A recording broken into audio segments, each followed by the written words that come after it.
Most people don't actually want a business. They want more money. They want to feel like their income reflects their effort. They want control over their time. They want upside. And somewhere along the way, those desires got translated into one idea: start a business. Because that's what social media tells you. If you're not building something, you're falling behind. But that's not entirely true. Because the real driver of income isn't ownership, it's leverage. And most people don't understand what that actually means. They think leverage is money, and it's not.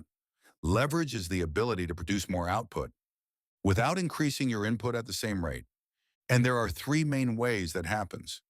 The first is skill, not just working hard, but having a skill that is rare, valuable, and hard to replace. If you're one of 10,000 people who can do something, you don't have leverage. If you're one of 100, you start to. That's why certain engineers, traders, surgeons, and executives earn disproportionately high incomes. Not because they own businesses, but because their skill sits close to value creation. The second type is capital. This is what most people think about: ownership, equity, investments. This is where business owners operate, but it's not the only path. Because you can access capital leverage without owning the entire system. Think about someone with stock options, or someone investing aggressively while earning a high salary. They're still using capital, just from a different position. The third type is the most misunderstood: distribution, the ability to reach people at scale. This is what creators have: audiences, attention, influence. And this is where things get interesting, because someone with distribution can generate income without owning a traditional business. Look at someone like Joe Rogan. Yes, he has a platform, but what makes it powerful isn't ownership alone, it's reach. Millions of people listening. That's leverage. Now step back. If income comes from leverage, not ownership, then starting a business is just one way to access it, not the only way.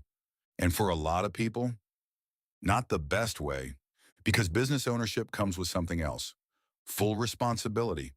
You're responsible for revenue, operations, people, cash flow, survival. And if something breaks, it's on you. That's a very different game. Compare that to someone in a high leverage role inside a company. They don't own the business, but they sit close to decisions, close to revenue, close to outcomes. And because of that, they're compensated accordingly. You see this at the executive level. People earning $300,000, $500,000, even $1 million plus. Not because they took full risk, but because they positioned themselves correctly. That's leverage. And it's often more efficient than starting from zero. Now let's bring this into something more relatable: content creation. Everyone wants their own channel, their own brand, their own audience, but not everyone is built for that. Some people are better in structure, as co-hosts, as contributors, as part of a system. Look at panel shows, podcasts, debate formats. Some personalities thrive there, but take that same person, put them alone in front of a camera, and the performance drops. Not because they're not talented, but because the leverage isn't there. They aren't capable of generating viewership by themselves. Running a show is not just about spewing out information or telling people what you think. You need to have personality, be funny, be charismatic, know how to communicate people effectively in a way they can relate to, be entertained while getting valuable information so that they feel like they learned something new. So it's not just about having the right studio, beautiful setup, nice environment, organized show structure. This applies to everything in life. It's not just about content creation. Success isn't just about effort. It's about being a cultural fit, being aligned and relatable to the people and the culture of the environment. There needs to be alignment between your strengths, your environment, and your source of leverage. So before you say, I need to start a business, ask a better question. Where is my leverage? Is it in my skill or talent? My ability to bring capital to start the business? My ability to facilitate distribution, viewership, or sales? Or are you chasing ownership of a business because it feels like the only option? Because it's not. There are people building wealth inside companies, inside systems, inside structures, without ever starting something from scratch. And for them, that's the better path, because the goal isn't to own something.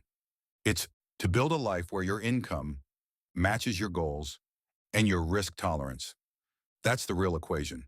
And once you understand that, you stop following trends or envying all those people saying, I'm an entrepreneur. And instead, you start making decisions that are most aligned with your capabilities and strengths. If this changed how you think about money and business, hit the like button, subscribe, and I'll see you in the next video.